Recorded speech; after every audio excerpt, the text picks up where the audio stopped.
Hello, everybody, and welcome back to, I guess this is still called Searching for Political Identity. Well, it is. It is. This is probably one of the last episodes that I'll operate under that brand. I'm going to be switching to the Brian Escow podcast, maybe in a month, maybe 2 to 3 months. I don't know, but it's going to be happening.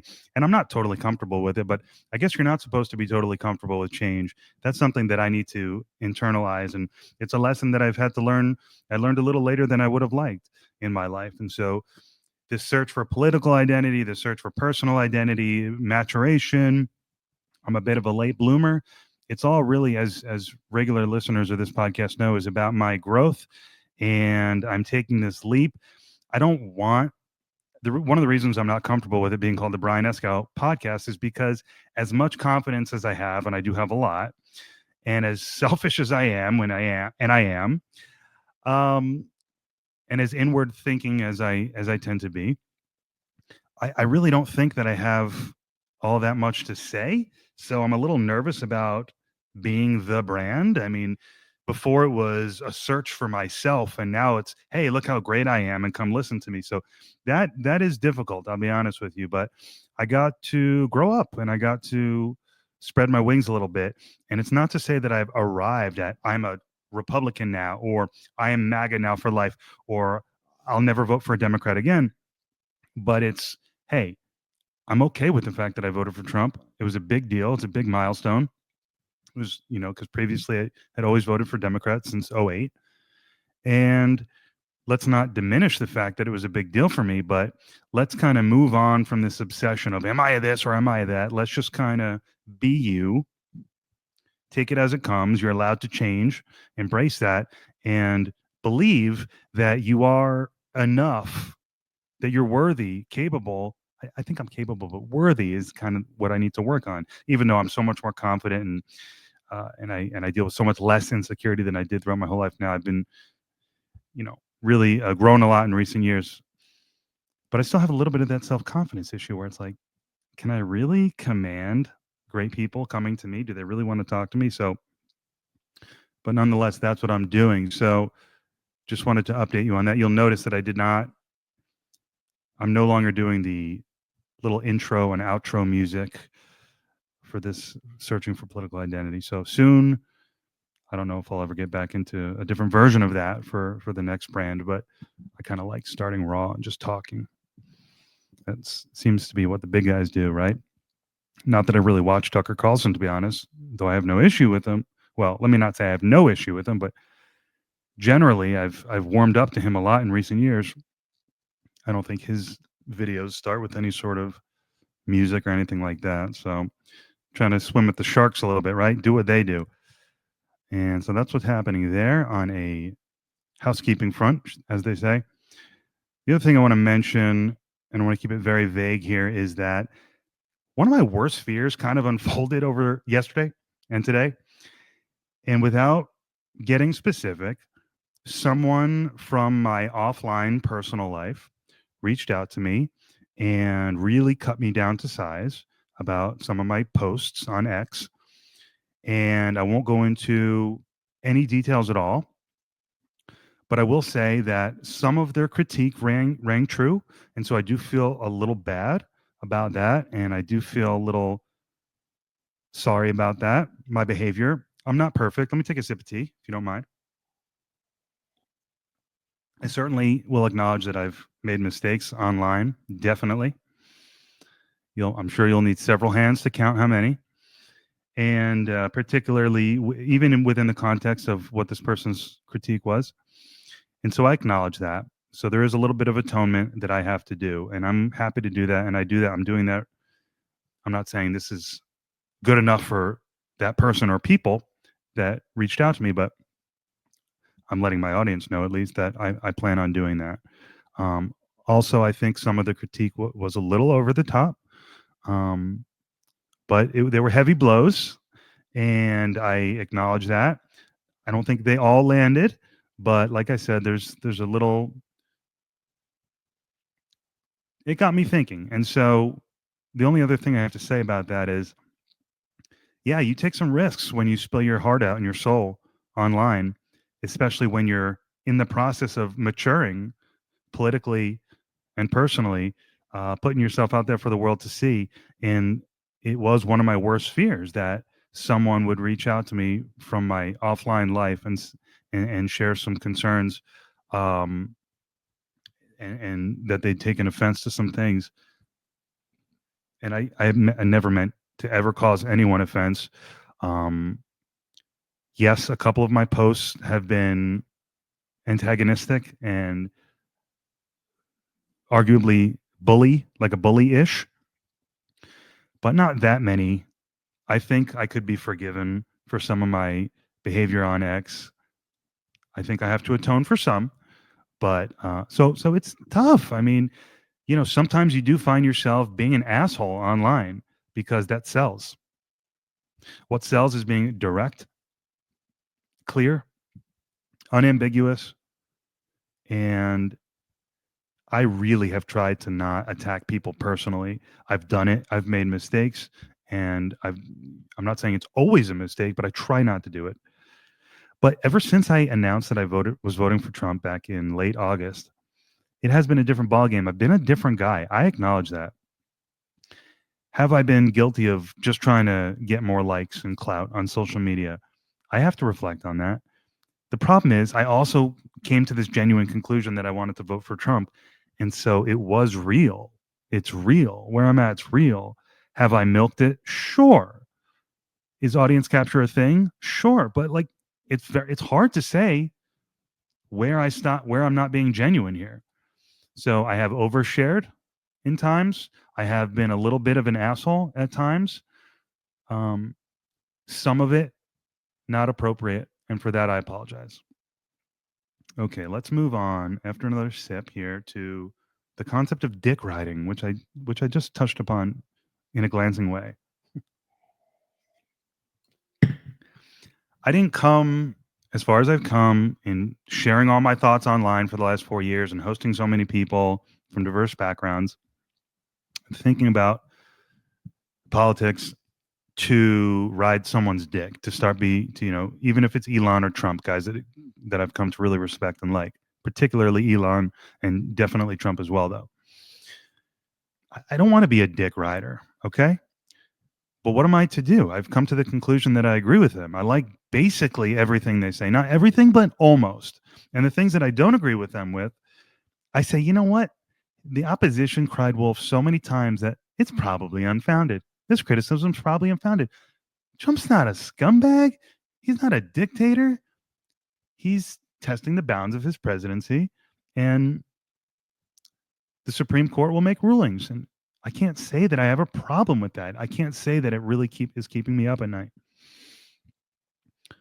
Um, Regarding Elon Musk and Doge and things that are happening now, look, I'm not that well informed, guys. I host people. So one of the things that I'm going to start doing is hosting less people and doing more deep dives, more actual research, sharing with you what I think about specific topics, because I think people want that. And it's time that I do that. But for now, I'm kind of this surface level guy. And I just came to the conclusion over the last many months and years that, you know what, I'm not feeling the Democrats anymore. And the Republican team makes a lot more sense. And so that's what I've been doing, just saying that, basically regurgitating the same thing over and over, never going that deep. And it's funny, my fiance says, "Hey, Brian, you don't like politics, bro." She's just the sweetest girl. She listens to all my episodes, and she says, "You know, I don't think you really like talking about politics. You don't really do any research." I said, "You're right. I like thinking about esoteric topics. I like learning what people are interested in, um, but I can't say that I'm putting myself in contention for any Pulitzer prizes." Now, to tie that back into Doge, I just say, look, I have to assume that the guy I voted for is doing something good. I think the opposition, like I said, has cried wolf too many times. And so, sorry, it's hard for me to shed tears for this mass reorganization and efficiency movement. I get it. Change causes pain in any organization. And I don't want to pretend like I'm some tough boss guy. I'm not. I'm a freaking weird artist who doesn't like confrontation. That's who I was, at least. But like I said, I've come to believe that these guys know what they're doing and have good intentions and good ideas. So I'd like to think I'm gonna speak out if something really despicable starts happening. I don't see it happening. I don't think it's happened yet. And all this hysteria just fuels that narrative for me at this point, which is just ignore the haters, man, and be proud of your vote for Trump. But it's a controversial time. He's a controversial guy, and so it's a weird chessboard to be on. And I'm behaving in a peculiar way. I'm sharing all my thoughts online. I'm talking about friends, talking about family, talking about everything in my head, for better or for worse. And it's a dangerous game that I'm playing. And so I'd like to think that I haven't lost my integrity, though. Right? One more sip. Hold on. So, to remind anyone who doesn't know, the basic story of my journey for political identity is that I come from a liberal home, very influenced by my dad, who's a hardcore progressive, at least economically. And I went to law school and I found myself, so I always just reflexively voted for Democrats. Then I went to law school and I found, studying the core curriculum, that I was more of a constitutional conservative than I had known. And then studying critical race theory and taking two electives in it in my final year really blew me to the right, blew me over to the right. Whereas the core curriculum, I was getting there, but CRT was like an explosion. Boom. Suddenly I'm Ted Cruz. And I was trying to reconcile my old self, the guitar playing, songwriting, very sensitive, way too sensitive, too empathetic guy, gullible, a pushover, with this new person that I emerged as out of law school, confident, fearless, questioning the left. Um, I didn't, it was not like I immediately decided to vote for Trump after studying what I found to be very controversial material in critical race theory in 2021 and 22. It literally took me 2.5 years, and it took the assassination attempts and the Kennedy endorsement to push me over the edge. Would I have gotten there without either of those two events? Great question. I'll never know.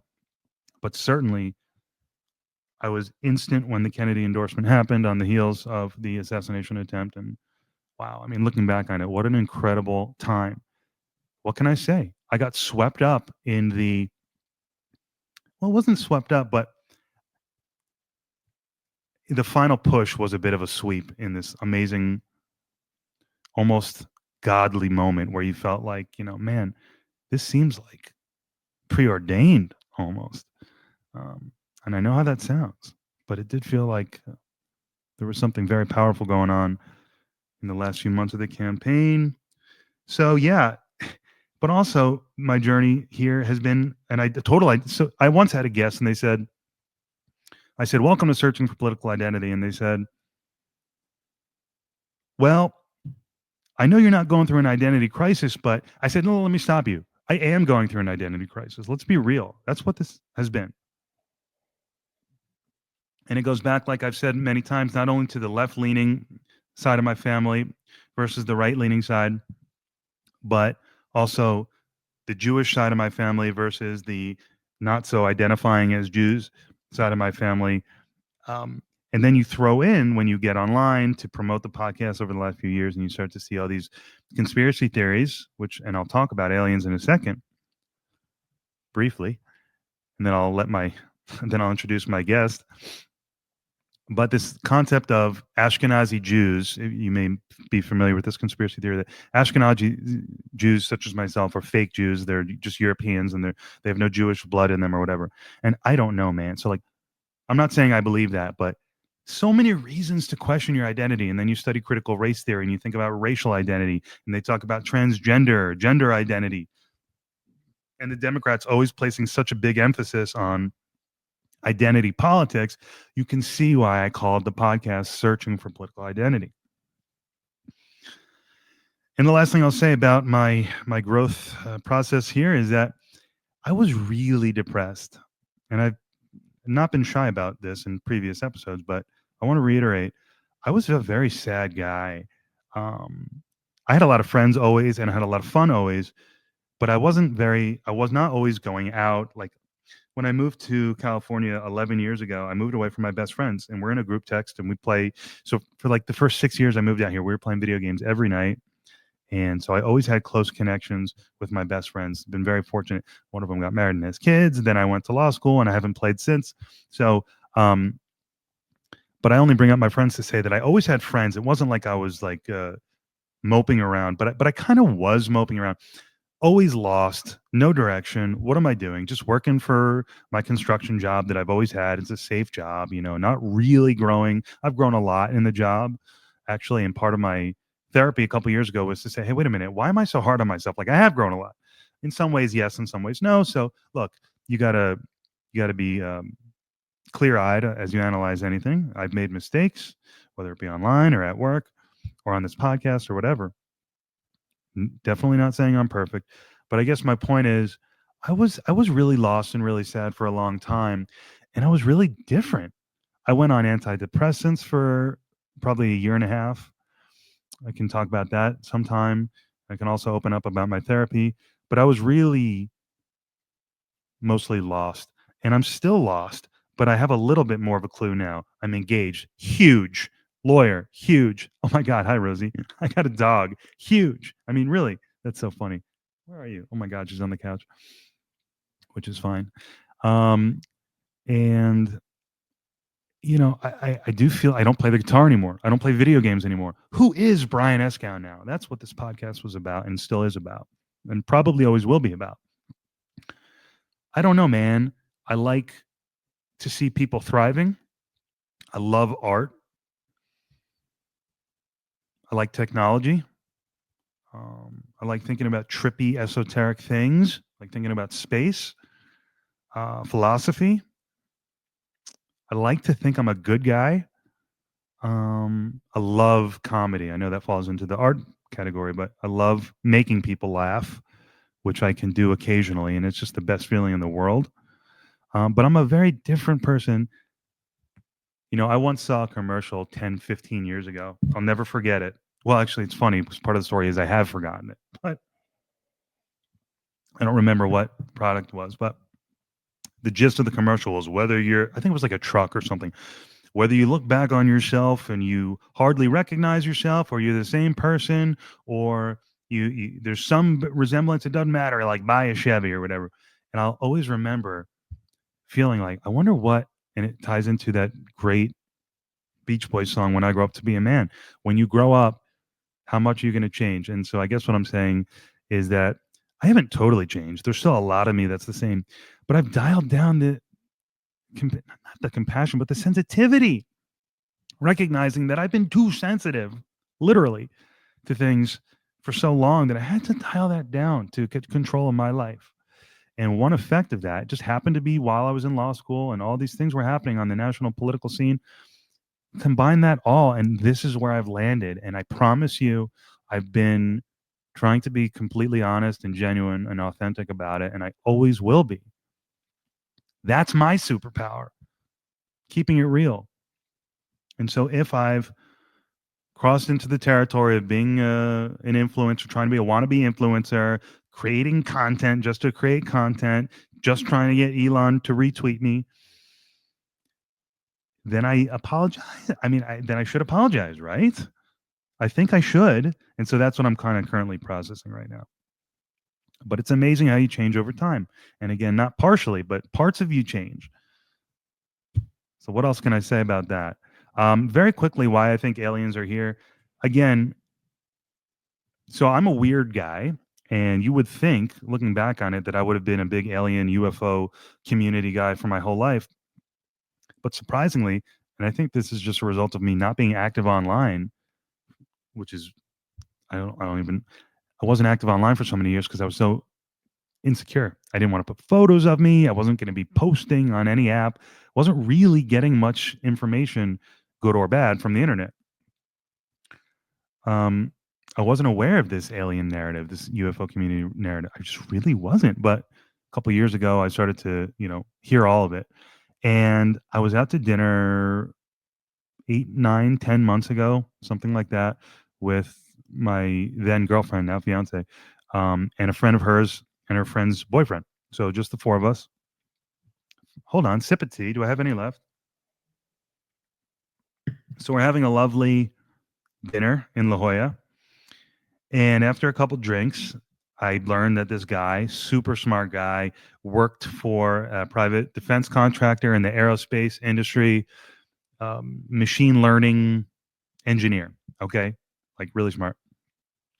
And so I said, hey, you'd be a good person to ask. Am I crazy for thinking that aliens are here? And he said, you're not crazy. And there's more I can tell you in 2029. It was either 2029 or 2026. That's what he said. I go, wow.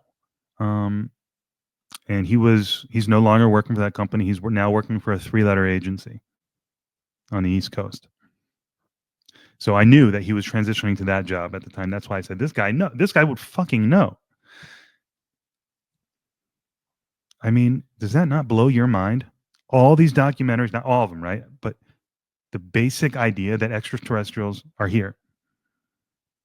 So actually, the one other question I asked, and my jaw was open, right? I said, does anything have to do, because you hear, when you get some of these narratives, you hear there's a connection between the aliens, which would be crazy enough to process, right? There's a connection to them and like latent psychic, human psychic abilities, humans telepathy, all these things. I'm like, so it gets spiritual. Some people say that there's definitely a spiritual component. So I said, is there a spiritual component? And he goes, you mean like a deity? I said, yeah, I guess, like, like angels or demons or some shit like that. And he said, no, no. So that leaves me to believe that extraterrestrials are here. I mean, why would this guy make that up? I mean, it's a great troll, but I don't think he was trolling me. So I know that's random, but what do you think about that? Mind blowing. So now I go around telling people, fuck, man, I believe it. People say, oh, you think the one thing the government has done competently in the last 50 years or whatever it's been, more, 70, 80, has been hide UFOs and all that? And I say, that's a good counterpoint, but I don't know. I mean, can we stop and acknowledge how mind blowing this is? And maybe it's bullshit. Maybe it's bullshit. But you start talking about people, and they say some people focus on the alien component. Some people focus on the technology component that is required to go, I think, faster than the speed of light. I'm certain faster than the speed of light through, what is that? 0 point energy or something. It's the science is very interesting, obviously. I tend to go to, what, aliens are here? What does that mean for us? What's our relationship to the universe now? Some people tend to go to, oh, well, that's great, but clearly they're benign because they haven't, explicitly taken us over yet. So let's focus on the technology, because the technology could, you could destroy the world with a click of a button, makes nukes looks like toys. So, like they say with the 0 point energy stuff, there's enough in the empty vacuum of space the size of a teacup. There's enough energy to harness to blow up the entire Earth. So, are we ready for that? Is there a good reason why the powers that be are gatekeeping this information? So, if it's true, there's a lot of good questions there. Am I wrong? What else can I tell you? Well, that's about it. Let me know if you have any questions about this. Find me at Brian Escow on X, or leave a comment wherever you're seeing or hearing this. And so now let me say a few words about my guest, Jake Day. He was great. He's a guy that I connected with on X, and he saw me going through a journey of political discovery, and I think he respected it. And he said, hey, I could offer you some guidance. I'd love to be on your show. And I took a look at his profile and I said, yeah, you seem like a good dude, cool dude, coming from a libertarian background. So let's hear what you have to say. And it was really good. Specifically, in terms of what we talked about, I'm not really prepared to tell you. I mean, I have all these notes here about things we got to. I will say more so in this case, for whatever reason, I don't do this normally, but I kind of made the episode about myself. I really, believe it or not, typically don't do that when I'm interviewing someone, but I kind of used him as a therapist. Um, Next time, I'll ask him about the experience he had hosting big names on the conservative side, like Adam Carolla. I think he said he had his own podcast 10 years ago. Jake did, and had a couple big names. And so I didn't even get to ask him about that. Of course, I learned his story generally and his political evolution, but I also really just asked him generally, "Hey, man," and it kind of ties into what I started with on this intro. Have I lost my integrity? I said, Jake, you've been following me since before I announced my support for Trump and after. And he acknowledges, Brian, you're different now. So does he think that I've lost my integrity? We talked about that. I bounced a lot of things off of him, and I found him very helpful, just as a barometer for like, Jake, hey, have I lost it? Am I dick riding now? Um, and so I won't. Well, without spoiling it, he said, look, no, not yet, but be careful. Right. So that was his kind of vibe. It was a really good conversation. Oh, I don't know. We went for about an hour, and I think that's about all I got, guys. Let me review my notes one more time. No, that's about it. Thank you all very much for listening to this long intro and for listening to this podcast.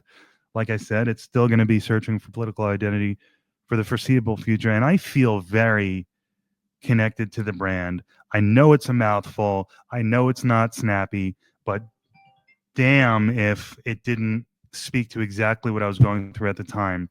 And I'm not fully out of that mindset yet. But like I said, you got to take a leap sometimes before you're ready to. Otherwise, you'll stay in the same place forever, right? You've heard a quote similar to that. So I just saw that in a TikTok, by the way, it's from some gangster movie. So that was pretty fire. But that's what's going on, guys. So enjoy this conversation with Jake, and I'll see you guys. I have some really great guests coming up. Really great guests. Some of the biggest I've had, and some of the best that are going to be in terms of quality and how do you say, fame or notoriety, public, famous factor, some big names coming up, and I'm very excited about it, very grateful. And I'm very grateful for all the guests that I've ever hosted, all of my listeners and all my followers. Um, this is a great time in my life. There's a lot of good things happening for me, professional development, personal, and I'm a new man. And so I am continuing on that journey of finding out exactly who that guy is. And I'm grateful that you're with me. See you soon. Hey, Jake, welcome on. Hey, man, thanks for having me. Thank you so much for being here. Finally getting around to doing this. I'm really looking forward to it.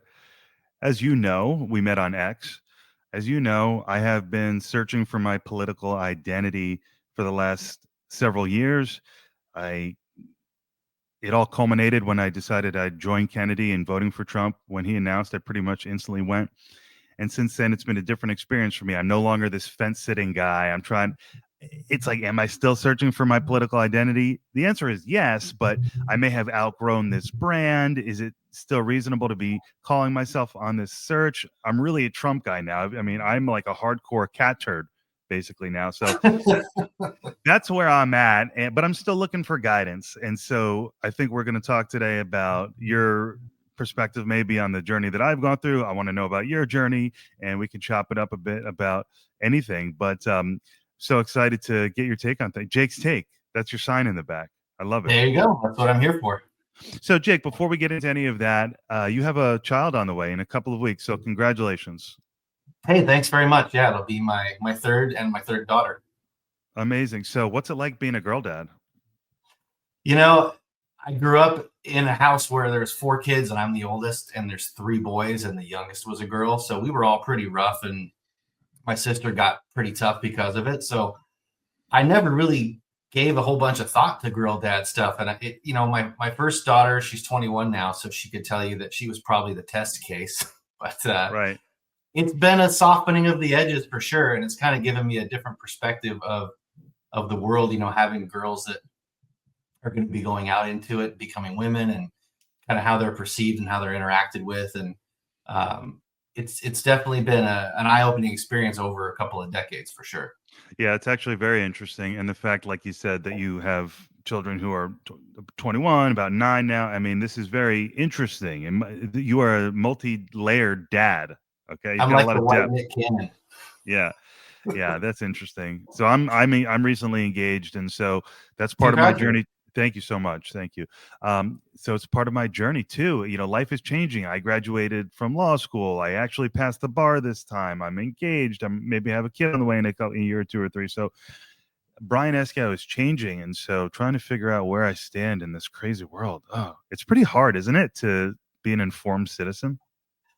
Well, to be informed is really hard. I mean, to get information is not hard, but to get the right information and be Mm, informed is it's a constant vigilance. And to kind of go back to your point earlier about the fence sitting and the political identity, I honestly think that it's healthy to never really settle on an identity, just because the world and the information and the politicians and everything's changing around us all the time. So I don't think that, I'm not saying that's what you meant, but I don't think it's good to be rigid in any one kind of like, this is my title, this is what I am kind of thing, because it changes. Obviously, I mean, I grew up pretty democratic. My parents were both Republican. I grew up in a really religious household, but the Democratic Party per se really shifted quite a bit. And so the term Democrat has changed to be something totally different just in the last, decade and a half or so.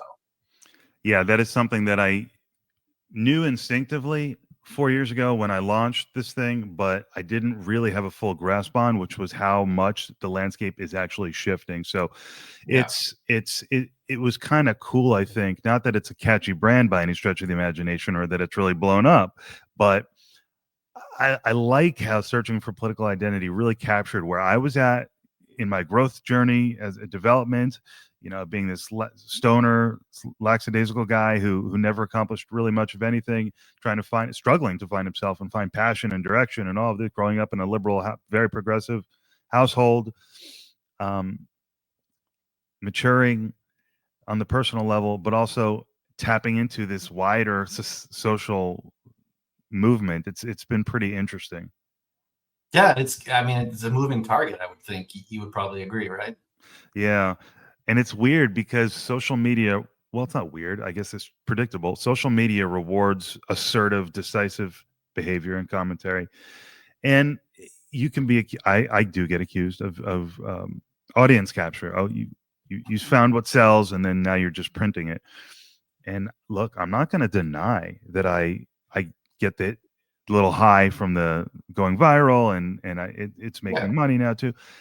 But I also it's also what I feel. So far I don't feel like I'm being disingenuous, but that is a genuine concern. It's weird being on social media, or it's interesting. It is interesting. I mean, not that you're asking me for guidance, but I would think that I am. Oh, I am. as long as you can keep your drive and your hunger for the right information and all. I mean, if you happen to go viral, if you happen to get paid for your thoughts, great. But if that's not the goal and just being true to yourself is the goal, then I don't think you're doing anything wrong. Yeah, that is great advice. And that's what it was. It was I remember studying critical race. Okay, so like I said, I never really had much going on, wasn't doing much digging into actual issues, taking in mainstream media relating to my dad through politics, and so I was leaning left, always voting for Democrats. Law school shook me out of my routine. You know, it got me, I don't know, doing something different at least. And I found that taking the core curriculum in classes pushed me to the right a little bit for some reason. Just becoming more of a constitutional conservative, respecting the system we have, admiring it, learning a little bit about it, thinking it's great, not seeing a problem with it from where I stood as a student. Yeah. And then I get to critical race theory, and I just said, "Man, I don't feel like a Democrat anymore." And what I felt a burning desire. Actually, I actually had to do this. I thought maybe I'd do a blog, but no, that's too hard. It's too hard to write. You know, that's a lot of work. But maybe I could Well, rant or rate. who reads long stuff anyways, right? Well, I just know I can write, but I know how long it takes me and how hard I have to work to make it good. And I just was like not up for that, especially during school. But I said, well, Yeah. I can rant and rave on a microphone, and that's what I did a little bit. And it was a search for truth, though, like you said, remain true. And so it was absolutely a search for truth because learning critical race theory, you start to question truth. It's a philosophy at its core. It's a questioning of the existence of objective truth and reality. And so it just broke my mind a little bit. And here I am. So yeah, I need to stay true to myself. I have to, but I'm in this different stage now. Like, I'm not where I was for the last 3.5, 4 years. I'm no longer that fence sitter. Still searching, still open, still not concrete, but it feels different, man. I'm trying to get comfortable. Well, it definitely feels different. I can attest to that. And I would say too, like from what I've followed of you and from what I've seen, you're not afraid to say, "Oh, hey, I was wrong," or "Hey, I learned something new, and this my opinion has Right. changed because of this, or my opinion's stronger now because of this information." And really, I mean, maybe I'm patting myself on the back, but I really think that's kind of the only way to be and to be genuine about it and go, Yeah. "Hey, I learned new stuff. Now I feel like this." Right on, right on. So, tell me a little bit about your journey over the years politically. Well, politically, so I grew up in Southern California. I grew up outside of LA in Ventura County. Um, My dad was in construction back when you could support a family on one paycheck. My mom stayed at home Mm, for most of the time. When I was 10, my parents opened up a restaurant. So when I was 12, I started working in the restaurant, getting a W-2, W-4 paycheck. Ever since I was 12 years old, so I got to learn really conservative type of, I wouldn't have called them conservative at the time, more kind of like common sense or values of just customer service and how to interact with people mhm, based on my years in the restaurants. They opened a right. second one later on. When my parents inevitably got divorced, I bought into half of the business, my mom's half, et cetera, et cetera. My brother actually now owns both restaurants up in Ojai, California. Hmm, Um, but a very conservative, blue collar. My dad was a union member, but wasn't afraid when the union was doing their stupid union things to go still feed his family and do what he had to do, job wise. But I was the one, and being the oldest, I think you're the most rebellious. I would say. I mean, to fall into mhm, any kind of stereotype that way. Um, I thought my whole adolescence into my 20s, early 20s, that I was going to make it in the music business. I was just dead set on it. I've been writing and recording music my whole life. mm, Um, and there was a little bit of a glimpse of that. I was in a band called Six Gun that had some moderate success. We toured for a couple years, made enough money to kind of keep going, that kind of thing.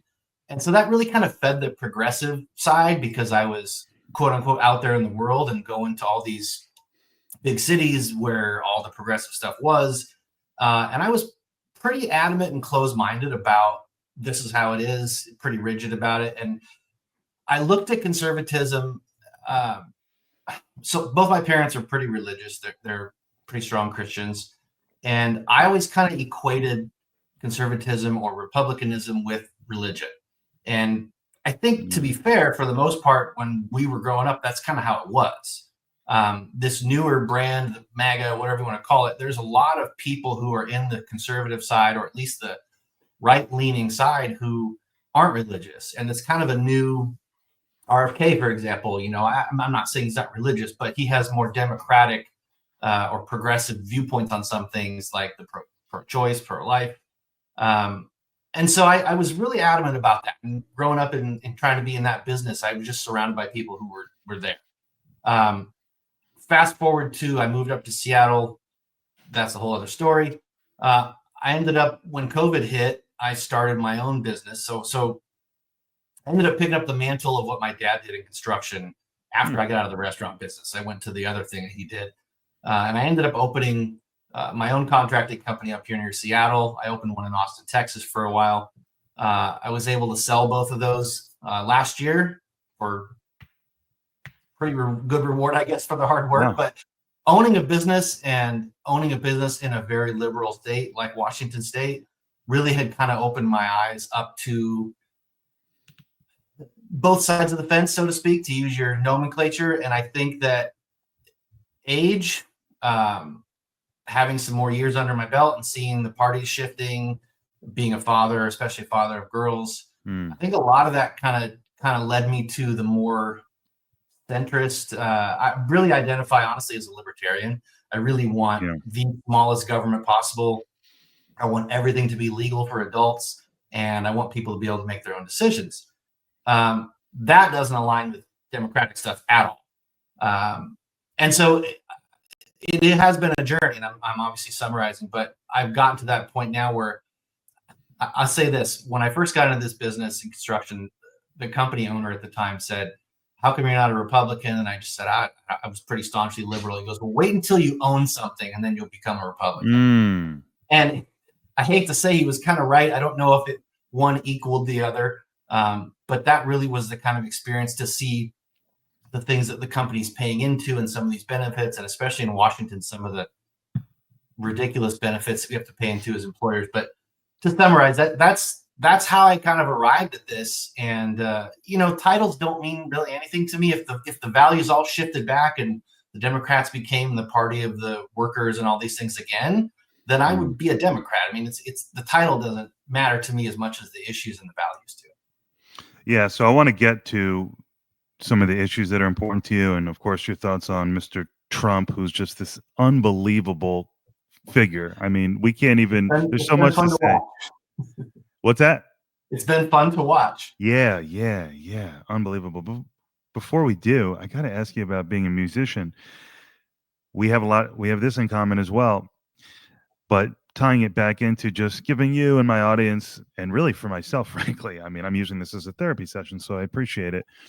Just to let everyone know, I was huge into music. I wasn't that good. I never worked that hard, but I did it a lot, in my room. And so that was who I was. I'm the guy who played guitar, made little recordings, never finished a song, never got out there. And I had a high school band, but never really took it seriously. But that was my whole personality. And my dad's a musician. Um, and I come from a family of artists, and so these progressive people. So I'm really interested Yeah. in what it was like being on the road, and also the connection to being a progressive between art. And so that's where I come from too. And so it does feel like, oh, am I betraying the old Brian that was that creative guy just because I haven't picked up the guitar in a while? I often think, would Nirvana and Tupac, Rage Against the Machine, would my idols dislike me, who I've become? Not necessarily, though. So.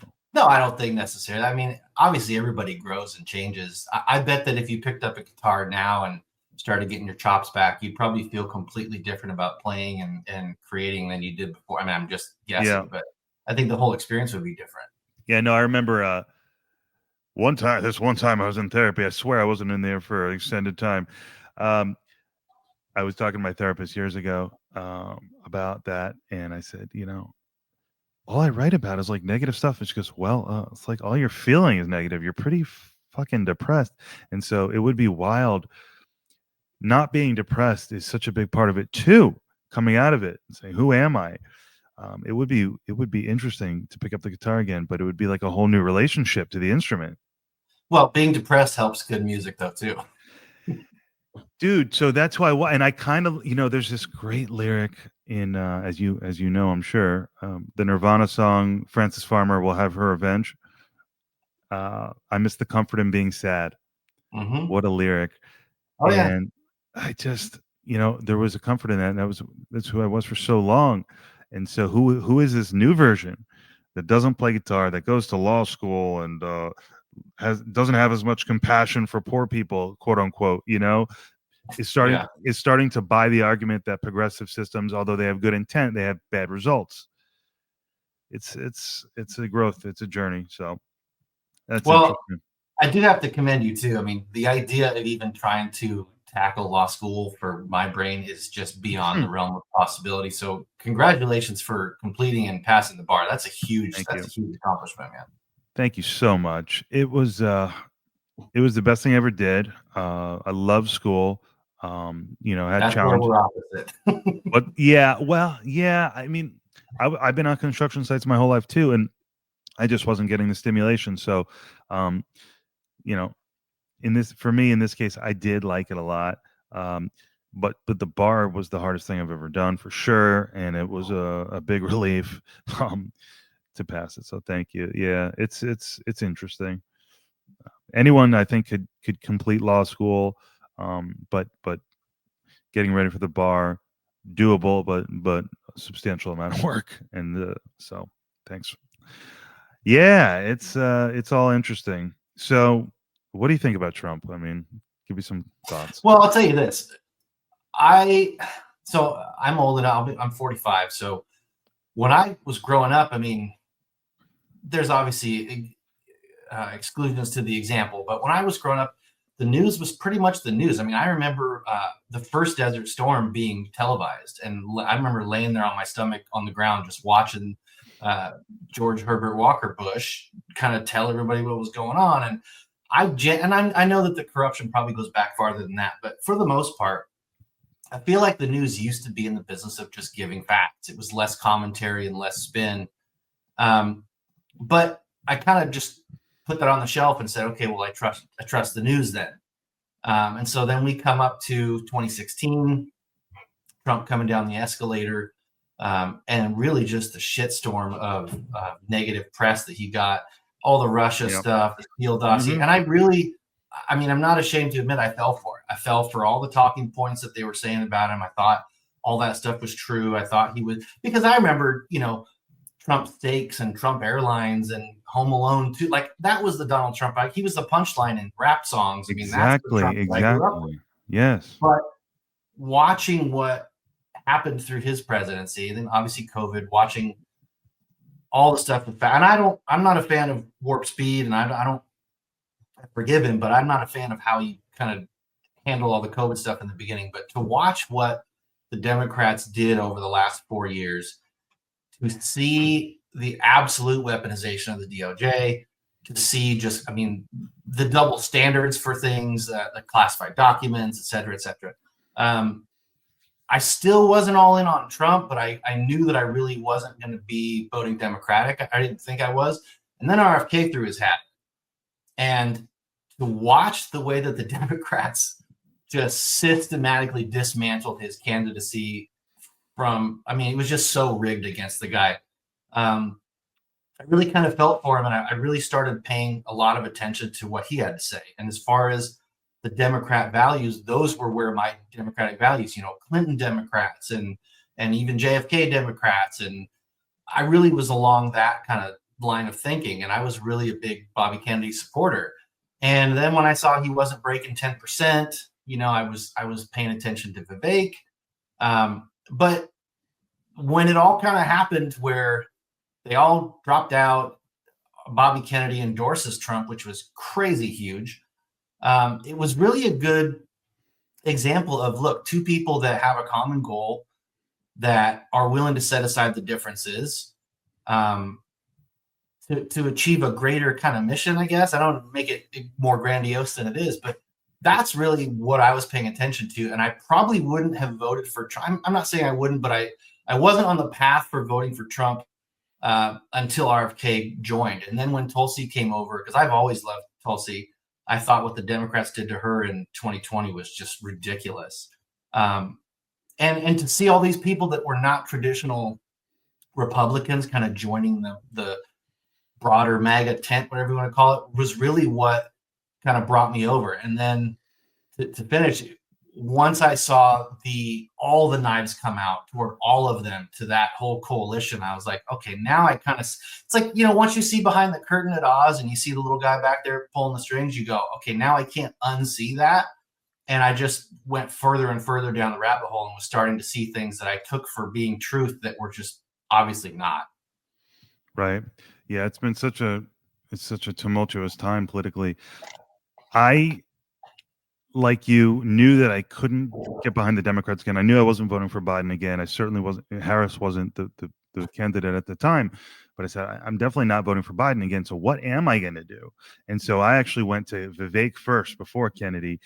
Because Vivek was speaking directly to the main issue that had brought me over to the right. He was talking truth and meritocracy as the antidote to the critical race theory, victimhood mentality, our culture, whatever. I won't get into a whole no, I completely agree. Yeah. Let's assume we all understand the basic gist of CRT, that society is not fair. It's a victim mentality. But Vivek wasn't going to be able to overcome Trump, and so. But I said, but that was a big moment for me in itself to say, wow, I could vote for Republican again. This is a guy I could vote for. Libertarian background kind of. He was asking Al Sharpton the questions, as a Democrat in that media clip years ago. So this is a thoughtful guy. This is a really impressive guy, and he's speaking to the issue that I was interested at the time. So, but when he dropped out, I didn't go right to Trump. I wasn't ready. I just wasn't ready. So I went to Kennedy and then to Trump, and so yeah, then I played a role. As you say, there were so many people who weren't in MAGA, weren't Trump guys, but came through during that time with the assassination attempt. And yeah, I caught a wave, man. I caught a wave on social media and I wrote it. And that's just the reality.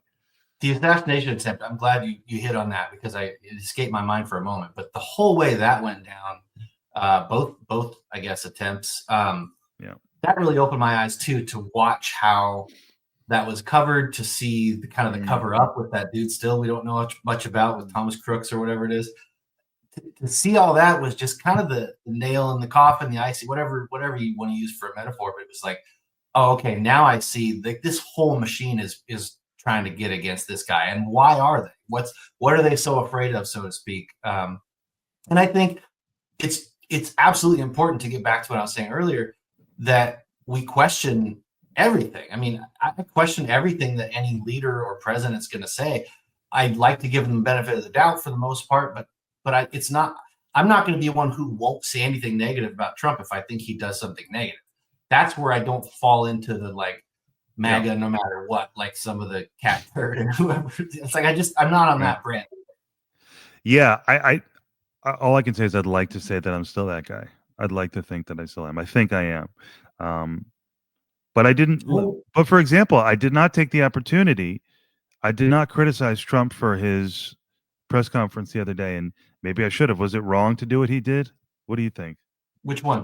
To blame DEI on the Washington plane crash?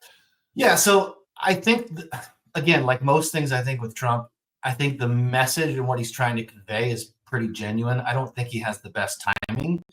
Then again, he seems to be a pretty amazing political strategist. So there probably was something else to that, but he's human also. I mean, the fact that he kind of slipped up or said bullshit and everybody kind of, oh my God, I can't believe he said, it's like, that's how all of you talk when the cameras are not on. Right. So to get a person who's being real, I tend to give him the benefit of the doubt there. I don't know that I would have thrown that out right away. Right. I would have maybe let the cards fall a little bit more, but in the grand scheme of things, maybe there's a notch against him for that. But the last 12 days have been pretty amazing to watch. So I'll give him a pass for now. Exact. Okay. Beautiful. Beautiful. Okay. I didn't, I was like, man, am I cat turd now? Because I remained silent when he, but no, I think that's a good way to look at it. He is real. He's the anti-Obama, isn't he? I mean, the contrast, the people were putting the contrasting statements up. It's like, one of them sounds presidential. One of them sounds like your fucking friend at the bar. Yeah. Well, I think too, I think not to bow at the throne of Trump, but I think that the first time around, he probably listened to too many people he shouldn't have listened to. He didn't really know what he was getting into, being the fact that he wasn't a politician. And I think this time around, the fact that he can't run again, and I will just sidebar and say, anybody who's trying to change something so Trump can run again, don't fucking do that. That's stupid. Because then you're going to get Obama running again too. We don't need to go down that road. Well, I didn't look into it deeply, but apparently the proposed amendment was for non-consecutive 2 terms, so we wouldn't literally get Obama. Is what I heard. When I went back and read it, it seems pretty black and white that it's not possible. So they were seeming to try and change it so that it could be. But regardless, I think that now that he can't run again, I think JD Vance is in a very good position to kind of take the good from what Trump does and maybe discard some of that bloviating DEI stuff in press conferences. Because I think JD has obviously shown he's very cool and calm under pressure. He's got a lot to prove, I think, but I love Thomas Massie, honestly, and I think that if we get to 28, we'll get to 28, but when we get there, I think if JD kind of gets the heir apparent, role, I would love to see someone like Thomas Massie as VP for the policy side of things. I think that could be a pretty dynamic duo. Oh, that's interesting. Tell me about that. Why Massie? Well, Massie's a very constitutional Republican. I joke around about this, but I would move to Kentucky just so that he could be my representative. He's an MIT grad. He's an inventor. He holds tons of patents. He was the only person during COVID that showed up in the empty chamber to talk about how our rights were being stripped away. And again, no person is a god, no person is a savior. But he's speaking of intentions. That man's intentions, I think, have always been pure. I think he always errs on the side of what the Constitution says, and that tends to be how my brain goes. It's like, what are the rules we already have? We don't need to make more laws if we have laws that are already in place. And I think he's more of a constitutional adhering, doesn't matter what everybody thinks kind of guy, where JD's a little more, not that JD doesn't back the Constitution, but I think he's a little bit more public friendly. He got a little bit more charisma. And it'd be interesting to see him together. Right.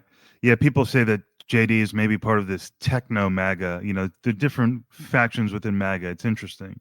I think Tulsi would be a great president. I mean, Tulsi probably will be our first female president. I'm here for that completely. Yeah. Yeah. No, definitely. I mean, she's incredible. She's almost too good. I know. I'm like waiting for the shoe to drop. Like, what skeletons do you have? But she doesn't seem to have any. She doesn't ever trip a word. She speaks with such precision, and she just never misses. It's pretty awesome. And I like the supervillain streak she's got in her hair there too. Look, I'm happily engaged, but that's pretty hot. I mean, look, this is hot. Hey, it doesn't mean your eyes don't work. Right? No, it's interesting what you said before about questioning everything. I mean, that's who I am too. Always was questioning, and finally got to the point where I started to question my allegiance to the Democratic Party. And it was those things that you mentioned, the media bias against Trump over the years, the way Kennedy was boxed out, of course, the way Bernie was boxed out, all these things. Yeah. All the way, the current events, the failures of the Biden presidency, all of that, the DEI, the woke, everything. And then through the assassination attempt, you go, wait a minute. I have to vote for Trump. Well, I'll tell you this too, to take it back to what we were talking about earlier. The biggest thing that put me over the edge for not being able to vote for the Democrats, at least this last cycle, was how far the trans and all that stuff has gotten into schools. Obviously, being a father of daughters, having boys playing in girls' sports and being in girls' locker rooms, and all the fact that was being kind of shoved down everybody's throat, it really turned me off pretty quickly to their whole. It's like, if this isn't going to be at the top of your agenda, then I can't be part of it. I put out a tweet last night that said it was 0.5% of adults are transgender and 10% of adults are left-handed. Yeah, I saw this. Yeah. Right. So why don't we make all these laws and special things for left-handed people when they're 20 times the population that trans are? It was an out of balance equation they were trying to shove, and I couldn't do it. Yeah, and it sucks because you don't want to feel like bigoted, but I'm sure we both consider ourselves tolerant people, but there is a line, and what we saw on Libs of TikTok, just far too. You could say it's a page designed to make you think the problem is worse than it is, but there was enough videos to make you go, "What is going on, man?" Well, I think to the tolerance point, as an adult, you can be whatever you want to be. If you want to dress up like a dog and go to parties where people dress, I don't care whatsoever. Go to the trans bar and rock out.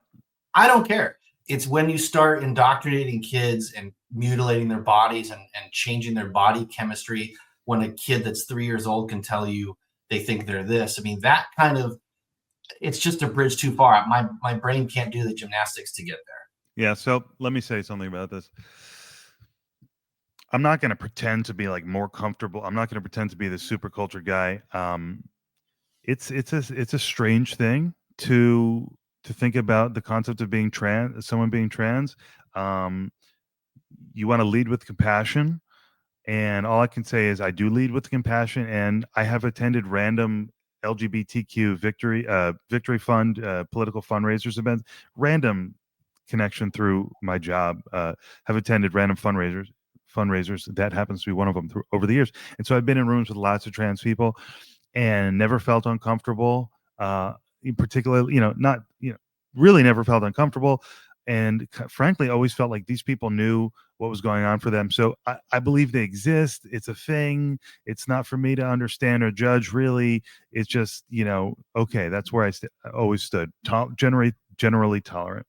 But Yeah. obviously, I have my personal, reactions. Being a cis person, okay, whatever. But I was talking to Brianna Wu. Do you know Brianna Wu, the I Democrat? saw some clips of the episode you did. Yeah, and in talking to her, you come up with, so I agree with you, and the general take, if you can't get a tattoo, you shouldn't be able to alter your hormones, and totally agree with that. I totally agree with all of that. But then you do ask yourself, if there are a certain number of people who, let me be more direct.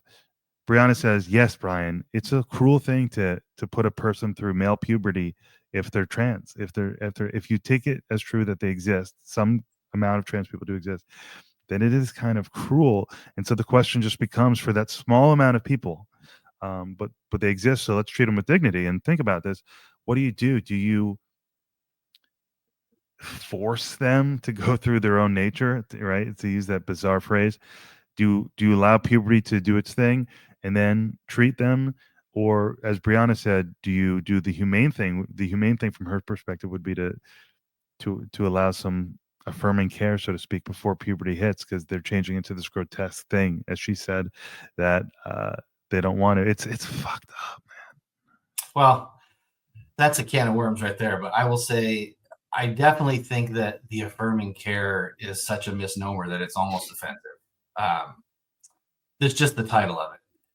And I know you didn't coin it, so I'm not putting that on your shoulders. But Right. I think that, okay, there's a spectrum to it like anything else. There's not a lot of binary, pardon the pun, choices in life, especially in personhood or whatever you want to call it. So I think that thinking you're something else that you're not is some level of mental illness. Now, that being said, I know that sounds harsh. Depression is mental illness. Narcissism is mental illness. There's a spectrum of this. There's plenty of narcissistic people and plenty of depressed people that make it in life and are totally successful. I just go back to, Mm. I don't. Okay, here's a good example. In Washington State, I think it's 13. You can go and tell them, hey, I'm going to be this gender. They don't have to tell your parents. You can go start getting all this treatment and not be an adult.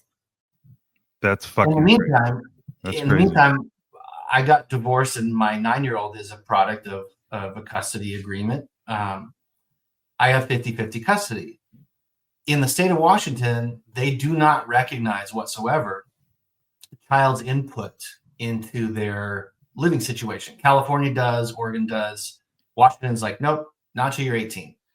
So my argument, and I've written to my state senators about trying to introduce some sort of a bill that would allow a child to have an opinion. But if you can pick your gender in the state, but you can't pick your parent, that seems like a pretty fundamental breakdown in the thinking. That's just how it applies in my life. But I just generally go back to, I mean, I can't speak for you, but I thought I was going to be all kinds of things growing up. And I didn't really come into my own really until my 30s. I mean, it takes some life experience and it takes some things to figure out what you want to be or what you think you are. And I think that, to go back to your point of forcing somebody to do what's natural, almost seems like an oxymoron, because Right. if it's natural, you're not forcing anything. And I just think Right. that it would, and again, straight white guy talking here, but if you're going to grow up to be an adult and you feel like as a teenager that you're going to grow into this grotesque thing, to use her words, then once you become an adult and you're that grotesque thing, that's just that much more confirmation that you need to go ahead and do something about it if you want to do something about it. I just don't feel like kids should be subjected to that whatsoever. I feel like if it's forcing or whatever it is, we have these societal rules. We have obviously gender and biological rules. Yeah. And we just say, hey, when you're an adult, you can do this if you want to.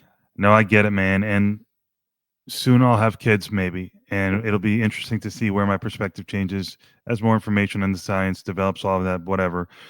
But yeah, I know her response would be, having your jaw deconstructed and reconstructed because you went through the wrong puberty isn't a fun weekend, and so forth. But maybe your response would be, look, I'm so sorry for what you've experienced medically and psychologically, but you know that is the default of our society, and as a social norm, which is really important for the safety and security of our society, you know, that was the way it had to happen for you. And I'm glad you're happy now, Brianna, and I'm glad you were able to afford the surgeries that and the treatment that make you feel happy now. I guess that's how it goes, huh?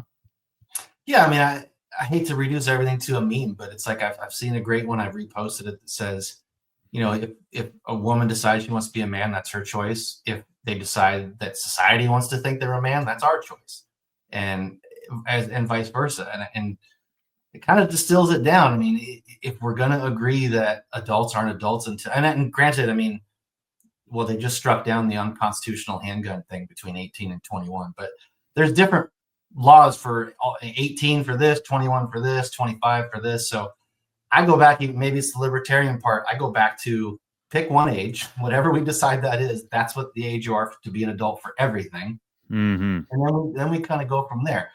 Again, I don't feel like anybody has the right to tell anybody else what they want to do. If Brianna or anybody else wants to become a different gender, wants to do that's your choice. I have zero issue with that. It just, my issue comes down to when kids are involved. That's kind of my hill to die on there. Yeah, and not to repeat myself, but I guess just thinking for myself on how I feel about trans policy, if you take that hard line where like, look, you have to be an adult, and then once you're an adult, do whatever you want. It's nice and clean, and that's where I stand right now. But that does mean that if you think that there are even just one or two people out there who are traumatized by going through puberty, then you just say to them, "Hey, look, this is just where the chips fall for you." And that's it's interesting. I would like to see the actual data. I'm just going off a gut feeling here, but I think that there are enough people who feel like they're a different gender when they're younger, and then they either grow up to be gay or they grow up to be to kind of come back around to what their gender really is. I think there's enough people that have done that, and enough people who have been transitioned and kind of mutilated that have gone, "Oh my God, I completely regret this."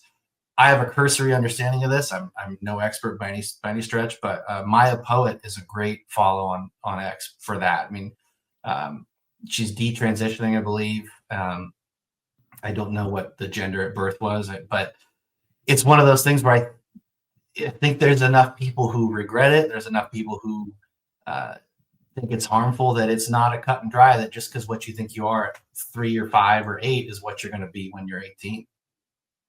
Yeah, it's weird, man. I got to say, each situation is unique, and but it's about what the rule should be and the norm. And it's hard.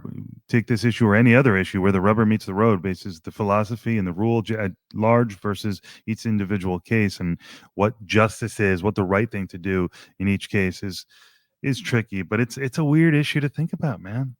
Well, I mean, back to what you said, being respectful of somebody, especially as an adult, but having a merit-based society. So if you're trans, if you're different gender, or you want to identify or whatever as a different gender than what you were, if you can still do the job, whatever that job may be, you shouldn't be discriminated against, unless there's some issues with locker rooms and those kind of things, of course, because then you're forcing that on everybody else. But if you want to be I'm not even going to give an example, but if you want to do something and have a job, you shouldn't be discriminated against for being that. I really don't have an issue with that. Yeah. So, what was this handgun rule that you were telling me about? This ruling? They just struck it. So the law has been you have to be 21 to get a handgun. But again, if you're an adult at 18, that's kind of been the big kind of faux pas, or the big kind of Whatever. yeah, Inconsistency, the whatever. word escapes me. Yeah. Inconsistency. So they just struck it down and said it was unconstitutional to ban 18 to 20-year-olds from owning a handgun, because if you're 18 and you're an adult, you should be able to. I personally am on the page of wanting the Second Amendment to trump all, pardon the pun, but trump all the state laws. I don't think that anything should supersede the Second Amendment. I feel like you should be able to carry a weapon in any state as a citizen of this country. But I do appreciate, going back to Thomas Massey, he introduced a bill to make 50 state reciprocity between all concealed carry holders and constitutional carry in all 50 states, and I feel like that's how it should be. So, any age, your view is any age, any citizen should be able to carry a firearm. If you're an adult, yeah, an adult, and if you don't, Okay. if you are qualified in the sense of you don't have felonies, all the things that would discount somebody from being able to own a gun, um, I, I don't. I feel like you should be. What matters is the imaginary line between, you know, uh, Louisiana and Texas or whatever, where I can't go across one line, this imaginary line, because I have a gun. Because this state, it just doesn't make any sense to me. If you're a law-abiding person, there shouldn't be any reason why you can't have one. Yeah, another area of my growth, whereas I was so sheltered and inexperienced before, and first of all, I always think back when I was 18 and I was interning at a recording studio in Manhattan, which was really, really fun before I went to college. Oh, that'd be a cool story. Yeah, it was really cool. My dad, who writes for, among other things, writes for a music magazine, got me this amazingly cool studio. They did music for commercials and movie trailers and some albums. Tretch from Naughty by Nature was walking in and out, recording. It was a dope place. Super. I mean, it was super cool. And I was there for 6 months, and I said, this is cool, but I think I should go back to school. Which, in hindsight, I probably should have just worked harder at that internship. But it was a super cool experience. And I made the mistake once of saying something to the guys, and they were like, "What? You think just because I ride a motorcycle, I'm a Republican?" So it just goes to show how ignorant I was and stereotyping. But so presumably throughout my life, most of it, I would have been anti-gun or whatever. But in recent years, I shot my first gun and I went to law school. And now I go, and I understand the ethos behind an armed society is a polite society. I get that. Yeah. And personal responsibility and accountability. Well, I mean, the laws don't stop the criminals. I mean, there's enough to see that. I mean, if somebody wants to get a gun, they're going to get a gun. It doesn't matter whether they're supposed to have it or not. So I feel like if you're a law-abiding citizen, you should be able to at least have one to protect yourself in those situations. Yeah, and you should train with it. You don't just put it on the shelf and go, hopefully I don't need it. I mean, you train with it and practice with it so that you feel comfortable. Because I think that, again, I'm speaking for a lot of people here, but I think most people are afraid of guns because they don't really understand them. They see statistics, they see, movies, maybe they hear bad experiences. But it really comes down to your comfort level. And once you get not even proficient, but once you get comfortable with it, a lot of the fear goes away and you realize it's just, take a gun apart and clean it. When you take it apart in pieces, you go, this is just pieces of plastic and metal. It's like a stapler. That's all it is. It's what you do with it, like anything else, like a car, like anything. What you do. Right. Yeah, no, that was my feeling too. I was like, wow, I shot a revolver and some other pistol, and it's powerful. I mean, there's power there. Obviously, it's a powerful tool. That's what it is. Absolutely, and I think that overwhelmingly, most people who conceal carry or carry in general are more calm or more safe in those kind of situations, because most of the time it's not the guys that conceal carry that are brandishing their firearms everywhere. It's the people that aren't supposed to have them that wave them around. So, and speaking of mental illness and all that, when you hold the gun in your hand, you have to confront a very serious question. You go, am I crazy? Really? No, for real, right? You do. Am I crazy? Because I could I could turn around and kill everyone right now and then kill myself if I'm crazy. Well, you could go the Kurt Cobain route. Right. Go back to Nirvana. It's never use it. Yeah, it's a wild thing. But it's that, and so it's very sobering. And the reason I said that is because, well, one, I think it's kind of interesting, but it makes you realize to be a citizen in this country with the rules, at least as it was originally intended, you have to be responsible. You have to be mature and sober, right? And it's on you to be, you can't be this crazy person dependent on all these systems. Yeah, I mean, it goes back to are you an adult or are you not an adult? If we're going to say that someone's an adult, then we need to treat them like an adult. Right. So what are the other issues that are important to you? One or two, maybe. A lot of things are important to me. I would just say I'm curious to follow this discussion right now about taxes and maybe doing away with the income tax and the tariffs. I Mm, know today I think the tariffs take place. I haven't read the actual paperwork yet. I was watching Justin Trudeau try and talk big about it on X, which I found was kind of entertaining. But I'm curious to see the discussion. So I'm no economist, obviously, if you couldn't tell it already, but I'd love to see the income tax go away. I'd love to see the spending come down to where it was when our government was being funded by tariffs and we weren't paying an income tax. But mm-hmm, at that time, we weren't also in the equivalent of $36 trillion in debt.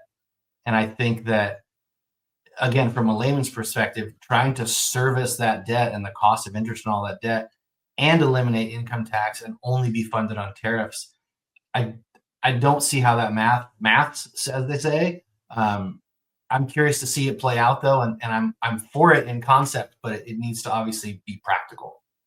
right. Yeah. So many people that I've talked to over the years, particularly the libertarians, have said 1913 was the worst year in American history. Yeah, I mean the Fed started. I've been reading a lot of stuff from Ron Paul lately about the Fed. I've read it before, but kind of going back and brushing up on it. I've got some Thomas Sowell that's on the shelf that needs to be read next. Um, Again, back to what I was saying earlier, though, as I learn new information, I have zero issue changing my opinions or changing my mind. But um, I definitely think that if you take the deficit out of it for a second, if you were able to tie the spending and cut the spending back to where it was in 1912, per se, for example, and before the income tax took place, we survived as a country all the way up until then without having an income tax. The Supreme Court ruled that income tax is unconstitutional, and yet we still pay it. All those things are fascinating to me, and I Mm-hmm. really like to see this play out. All I know is that we are severely overtaxed and we heavily overspend, and all of the printing of this money in the last few years, especially, has driven directly to the inflation rate, and that's not doing anybody any favors. Right. I appreciate that answer. I have a really good question for you, actually, Yeah. because it's the question that I've been asking myself a lot, and you've demonstrated. I'm being serious. This has been a great conversation. I can tell you're really a reader, and that's the best kind of guest. And not only are you well informed, and you have some opinions, but you're open, and you're. So I appreciate that. So with that said, are there any good ideas from the left, man? Is there anything worth retaining? Are there any people on that side of the aisle right now that are worth listening to? Anything? Well, man, I would say publicly, probably not. All the elected leaders in those positions, I think, are corrupted to a. And I'm not that there's not corruption on the right, but I think since we're talking about this, the I don't want to say too far gone because I don't think anybody's too far gone, but I think they're in such a bubble that it's almost impossible to get through to the elected leaders in those situations. Now, my daughter, for example, my 21-year-old daughter, very well intentioned, pretty hardcore Democrat. Um, and it's not that she has great ideas, but I do like to sit and listen to her thoughts on things and let her explain. And I really think that, to what you said earlier, the intentions behind a lot of the inclusion, or the intentions behind the policies, they're noble intentions. It's just when it meets the road and when you have to put them into practical application where they kind of tend to fall apart. Uh, so I'm Mm, sure there are people out there that are worth listening to, that are kind of similar to you and I, maybe, where they take new information and are able to change their minds. I just think publicly, the Chuck Schumers and those people, I just think they're just so far gone. But I'm sure an argument could be made about from the opposite side as well. I mean, the weird block wall in between both parties is really frustrating as a libertarian, and I really feel like there's got to be some sort of common ground that we can find. And this is maybe ignorance, admittedly, it might be. I'm really hoping that if you fast forward 2 years and if there isn't any crazy scandals and Trump sticks to what he says he's going to do, I hope there are enough people that can see things are a better version of what they were previously and can kind of put the swords down and go, right. okay, maybe this is a better situation overall. But it's going to take time to see. Yeah. No, I appreciate that. And I know for me, the reason I've struggled with this so much is because I was raised by a guy who inspired me to have the most noble intentions, right? The hardcore left. And it was just such an important value to take care of, frankly, black people, not take care of black people. That's the wrong way to phrase it, but to be concerned for the social welfare, so to speak, of black people, to look out for your black brothers. Okay. We're like Yeah. Reformed Jews, and there's a nice symbiosis in those in a lot of those communities. And so, the Jews and the blacks were connected in the social justice era, all of that. But in today, the context feels different. And so I was raised with that milieu of, be concerned, for the plight of black people in America. And I am. But when I look around, I go, but when I grew up, it was, hey man, we're all the same. Like we're all in this. We're not thinking about race, man. We're just doing this group project together. And if I have the black guy in this case, or if I have an Indian woman or a Chinese person or the Jew, whatever the makeup bit, you didn't really emphasize it. You just lived life. It's And what you bring to the table. yeah, and so I like the noble intentions for sure. I'm huge into dignity, equality. Like I don't stand for bullies, like, or Oh fools. no.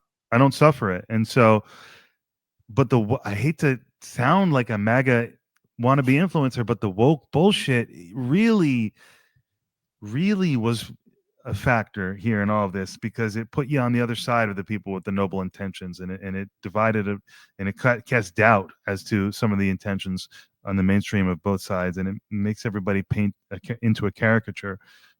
If you're not anti-racist, you are racist, whatever. So Yeah, that's the yeah, binary stuff that just it makes no sense to me. yeah, Everything has nuance, and yeah, it's not my phrase, but I strongly believe in the equality of opportunity. I just strongly disagree with the equality of outcome. right, I don't think that the second one is noble, and I think if we truly believe in the equality of opportunity, we should be. And I'm generalizing here, but the black neighborhoods that are so riddled with crime and don't have opportunities, we need to focus on that. And I think that right. putting money and resources, not always money, but attention and resources into things like that. I mean, if we're going to print money to print money, let's print money and put it in those places instead of sending it to Ukraine and Israel and all these other places. That's personally how I feel. I just feel like if we really want to say that's how we want to help people that don't have the opportunities, then we need to really help those people instead of making them and them in the general sense, making minorities or whatever people that don't have as much opportunity, making them a punchline or a stepping stone to get to making a point. I just think it's disingenuous. Yeah, and this is why I liked Kennedy so much, because at the time I was really deep into my anti-CRT thing, and I'm still there. But he was for reparations, but I was for Kennedy, because even at the time I said, okay, maybe I'm not connecting exactly with the rationale here, but I can respect what he's saying. If someone were to come to me right now and say, "Hey, Brian, look, man, I get it. You don't like the woke stuff, and you don't like the CRT general assumptions about society, but look at this data, Brian. Look at the underprivileged communities. They happen to be black. Okay, so if someone were to say, inescapable, I would say, okay, so let's do something, but let's do it the Kennedy way, where we don't talk. The way you talk about things is so important, and the assumptions you make and the language is so damn important. And so you can do it. You can talk about structural disadvantages, and the highways were built right through the black community, and so the smog and this and that. You can talk about all this stuff without And the indicting. poisonous food that's in poorer areas too, and the access that they don't have to healthier food. That's a You can huge part of you things. can do it without indicting traditional Yeah. American culture, the Yeah. Constitution, and Republican voters. You can do it while supporting traditional American culture. I strongly Right. believe that you lead with Right. compassion, but also, you have to have rules. Yeah.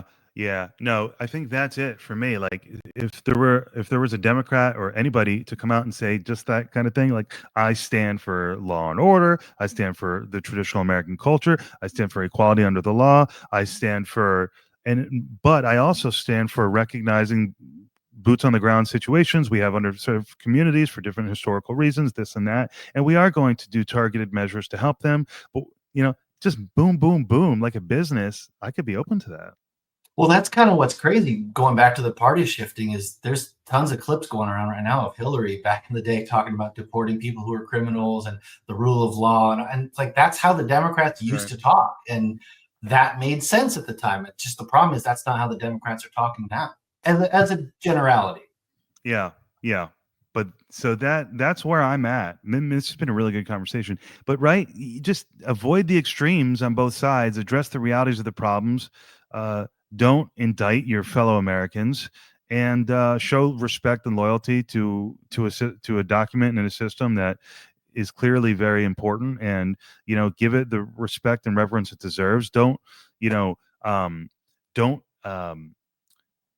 live in the book. Don't live, see the world, be present, and understand reality and react to it, but with your base reaction being, anyway. It's about what your base is. Where's your baseline? Is it America is a shitty place and it needs to be torn down, or is it America's a good place that needs a little love here and there? Yeah, exactly. And yeah, I'll leave it there. I agree Yeah, with you. yeah. Jacob, man, it's been a pleasure. Any other parting words for me, as for my search and guidance for me? I do have a question for you about the law thing. Are you going to practice law, or is that just something you're going to have as a backup? Probably not. I have worked for family. I'll go as far as to say uh, construction management for my entire adult life, and it's a good job. And I have no plans to practice. I think it would be difficult to, even though I think I'd be good at it.